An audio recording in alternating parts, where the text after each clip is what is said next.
Assalamualaikum warahmatullahi wabarakatuh.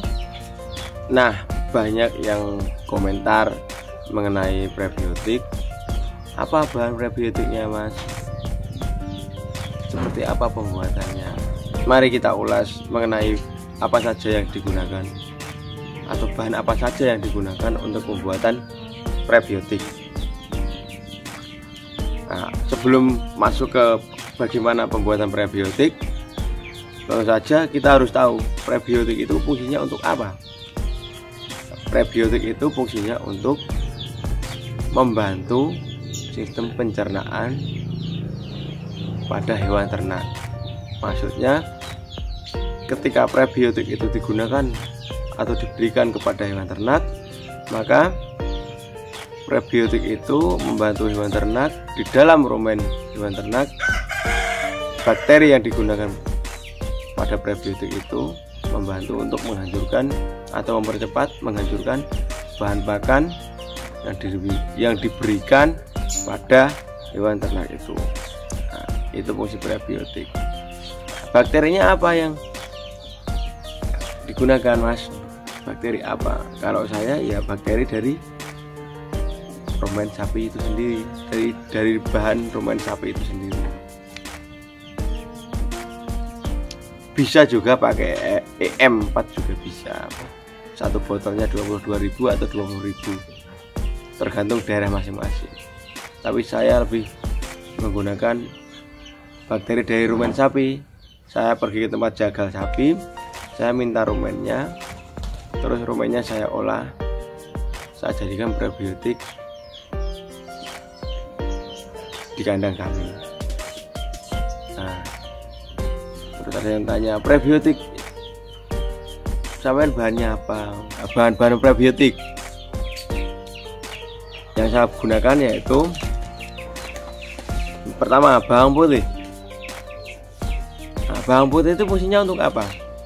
Nah, bawang putih itu sebagai antibiotik alami. Nah, sekaligus untuk menjaga stamina tubuh dari hewan ternak itu. Nah, itu juga bahan putih juga mengandung banyak vitamin dan kalsium serta melancarkan peredaran darah pada hewan ternak itu. Itu fungsi bawang putih. Dicatat, tolong dicatat. Yang kedua, jahe. Apa fungsi jahe? Yang pertama, untuk menghangatkan tubuh hewan ternak itu, dan yang kedua, yang paling penting itu merangsang nafsu makan hewan ternak. Jadi ketika hewan ternak itu merasa nafsu makannya berkurang, nah, itu fungsinya untuk merangsang nafsu makan hewan ternak itu. Itu fungsi jahe. Nah, yang ketiga bahannya yang digunakan prebiotik saya ini prebiotik. Ntar kita tuangkan. Harusnya. Yang ketiga adalah laos. Apa fungsi laos pada hewan ternak atau ketika kita digunakan kepada hewan ternak kita? Fungsi laos adalah untuk menghangatkan tubuh hewan ternak itu, menambah nafsu makan juga, dan membantu mengeluarkan gas. Membantu mengeluarkan gas itu fungsinya ketika hewan itu kembung atau mau kembung, itu laos itu fungsinya untuk itu. Jadi untuk mencegah terjadinya kembung pada hewan ternak, itu laos, dan memperlancar pengeluaran kemih atau urin, dan memperkuat fungsi empedunya hewan ternak itu. Jadi fungsinya laos banyak sekali. Nah, yang keempat yaitu kencur. Apa fungsi kencur itu dalam hewan ternak, untuk hewan ternak kita? Yang pertama adalah meningkatkan daya tahan tubuh hewan ternak itu. Jadi daya tahan tubuh hewan ternak itu meningkat karena kita berikan kencur pada prebiotik itu. Mencegah kembung juga, kencur itu juga mencegah kembung. Menghangatkan tubuh juga, membantu pengeluaran gas, alias berarti kencur itu juga mencegah terjadinya kembung. Dan fungsi kencur yang paling terpenting yaitu membantu menetralisir zat racun yang masuk ke dalam hewan ternak kita. Jadi fungsi kencur itu membantu menetralisir zat racun yang masuk ke dalam tubuh hewan ternak. Jadi ketika mungkin hewan ternak itu mau terkena virus itu, nah kencur itu untuk menetralisir itu. Kita jadi memperkecil angka daripada ketika hewan ternak itu memperkecil masuknya penyakit atau virus ke dalam hewan ternak kita. Itu yang keempat, kencur tadi. Sekarang yang kelima, kunyit. Kunyit, apa fungsi kunyit bagi hewan ternak kita? Ini bahan-bahan prebiotik ya. Kunyit yaitu mencegah disentri, mengobati gangguan lambung, dan menetralisir racun, itu fungsi kunyit. Dan meningkatkan nafsu makan hewan ternak kita, serta merangsang keluarnya gas dari dalam perut. Jadi kunyit juga berfungsi untuk mencegah kembung pada hewan ternak kita. Itu bahan yang kelima yang saya gunakan di dalam prebiotik ini. Yang keenam yaitu temulawak. Temulawak berfungsi untuk memperbaiki fungsi hati. Jadi untuk memperbaiki fungsi hati hewan ternak itu, menambah nafsu makan, memperlancar buang air besar, serta membasmi cacing perut. Itu fungsi temulawak. Ketujuh yaitu temu ireng. Apa fungsi temu ireng? Yaitu untuk mengobati penyakit kulit, merangsang nafsu makan yang mulai menurun pada hewan ternak. Sebenarnya sama semua dengan kencur, jahe juga merangsang juga. Sekarang yang ke-8. Yang ke-8, bisa menggunakan molase, teh tebu. Lebih baik menggunakan gula aren, itu sangat baik. Cuman mungkin itu terserah, fungsinya juga sama. Mungkin kualitasnya untuk meningkatkannya lebih bagus gula aren. Kalau dari teh tebu itu fungsinya untuk sebagai sumber energi dari hewan ternak dan bagi hewan ternak. Jadi teh tebu fungsinya juga sebagai sumber energi bagi hewan ternak. Gula merah juga sama, fungsinya sebagai sumber energi dari bagi hewan ternak itu. Tapi kalau saya kemarin pakai teh tebu juga pakai, atau molase, saya pakai gula merah juga pakai. Terus ada teman saya, dia punya penggilingan tebu, saya minta gula kecapnya. Yang ke-9, saya pakai nanas. Nanas saya gunakan paling cuma 3 sampai 4 nanas. Apa fungsi nanas itu? Kalau saya sendiri sih mengacunya fungsi nanas itu untuk bahan prebiotik itu sebagai tambahan makanan untuk bakteri yang saya gunakan. Jadi bakterinya biar tambah banyak, maka saya gunakan nanas. Atau biar mempercepat proses fermentasinya di prebiotik ini, agar lebih cepat proses fermentasinya, sekaligus sebagai bahan pakan bagi bakterinya. Itu nanas. Teh tebu juga sama sebenarnya, untuk sebagai bahan pakan prebiotik, sebagai bahan pakan dari bakteri yang digunakan prebiotik. Terus yang ke-10, saya gunakan bakteri dari susu atau minuman, yaitu Yakult. Yakultnya kemarin saya gunakan 8 botol atau 16 botol, saya lupa, pokoknya Yakult itu secukupnya aja gunakannya Yakult. Saya gunakan kemarin Yakult, jadi saya pakai bakteri rumen dari rumen sapi, terus juga pakai Yakult. Nah, fungsi Yakult untuk sebagai penambahan bakteri aja, sebagai nutrisi dari prebiotik ini juga. Terus berikutnya saya gunakan pakai susu skim juga, cukupnya paling kemarin 2 kilo. Susu skim saya panaskan, saya rebus, terus saya tuangkan ke campuran terakhir. Mau udah finish semua, susu skim saya campurkan bagian yang terakhir. Terus berikutnya saya menggunakan Sambiroto. Sambiroto juga sama fungsinya untuk menambah nafsu makan, menjaga daya tahan tubuh hewan ternak itu. Terus saya gunakan juga Brutowali. Brutowali juga sama untuk meningkatkan daya tahan tubuh, menjaga stamina tubuh hewan ternak, menambah nafsu makan. Nah, semua bahan itu kalau Sambiroto sama Brutowali itu sama saya rebus, terus airnya saya ambil, terus saya masukkan ke bahan prebiotik itu. Terus berikutnya saya gunakan airnya itu dari air kelapa.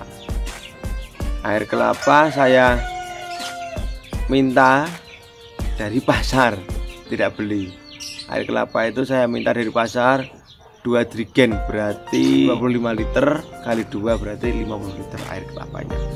Jadi perbandingannya 3/4 banding 1/4. 3/4-nya itu dari semua total bahan tadi, terus 1/4-nya itu dari air kelapa itu.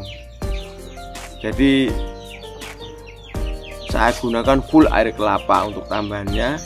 Yang lainnya untuk perasannya itu juga air biasa. Saya menggunakan air biasa, tidak air matang. Terus semua bahan tadi saya campur. Yang perlu haluskan itu saya pakai lembang manual. Terus saya peras pakai air biasa. Saya masukkan ke dalam drum. Drumnya kemarin yang tahun pertama itu saya menggunakan drum 75 liter. Tahun yang kedua saya menggunakan drum 150 liter. Iya, 150 liter yang kedua. Udah tahun baru nanti, tahun baru 2022 itu yang pembuatan kedua itu belum habis untuk setahun. Untuk sapi 4 ini, sapi 5 ini dan kambing 12 tidak habis. Nah, itu untuk fungsi dari prebiotik ini atau bahan-bahannya dari pembuatan prebiotik. Oke, prebiotiknya.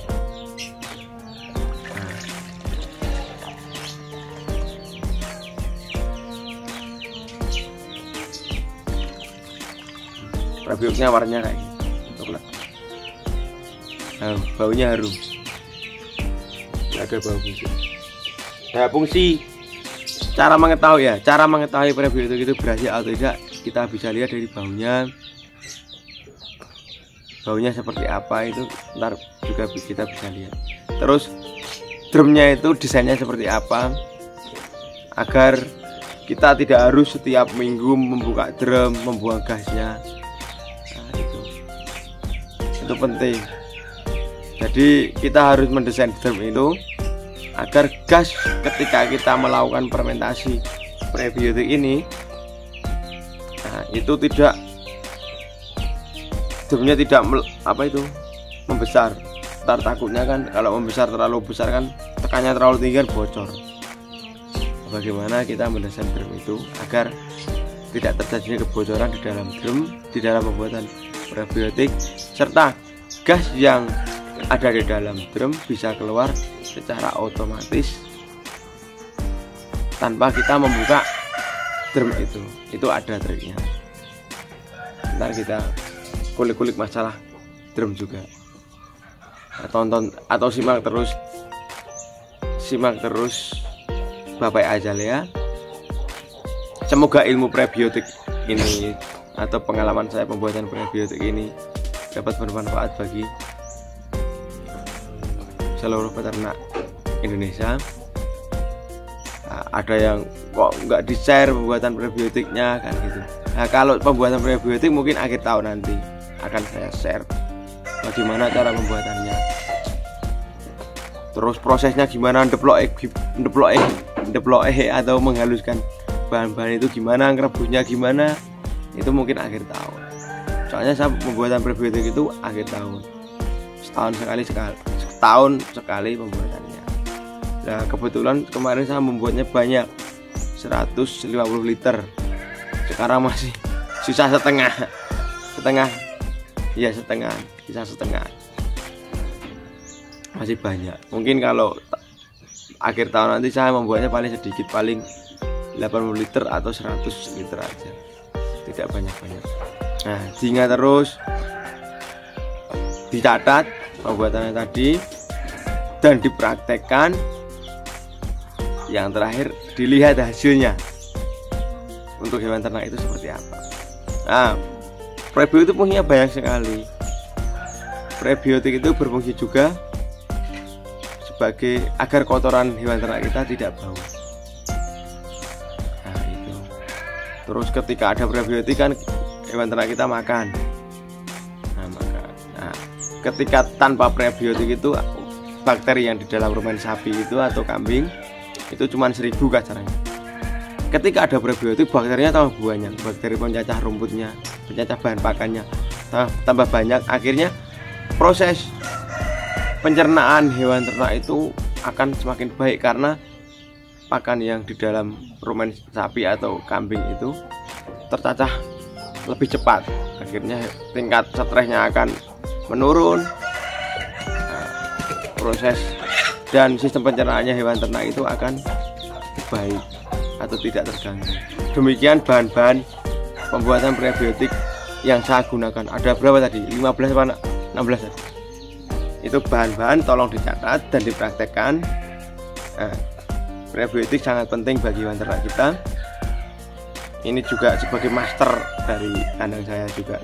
Karena ini tidak pernah lepas dari pemberian pakan, itu pasti saya menggunakan ini. Terutama komboran, saya pasti menggunakan ini. Kambing, sapi saya menggunakan ini.